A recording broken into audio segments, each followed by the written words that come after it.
Hello friends, आज আমি বানাবো পাউরুটি স্যান্ডউইচ। এই যে পেঁয়াজ কেটে নিয়েছি, খিরা কেটে নিয়েছি, টমেটো কেটে নিয়েছি, এখন ব্রেড নিয়ে এসেছি পাউরুটি। এবার লাগাবো বাটার। এই দেখো বাটার লাগাবো। रेसिपी कॉपी करते हैं। মাখন লাগানো হয়েছে 3+। এবার আমি টমেটোর দেব। টমেটোর অনেক বড়। খিরা দেব,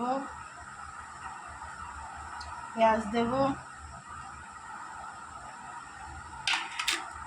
এবারে আমি মশলাটা দেবো।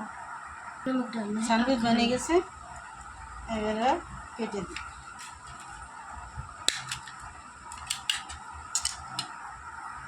बने গেছে, বাই। এই দেখো, এই আমার অনুপির রেসিপি, আর এটা আমি বানিয়েছিলাম মিষ্টি, আর এটা আমার অনুপির রেসিপি।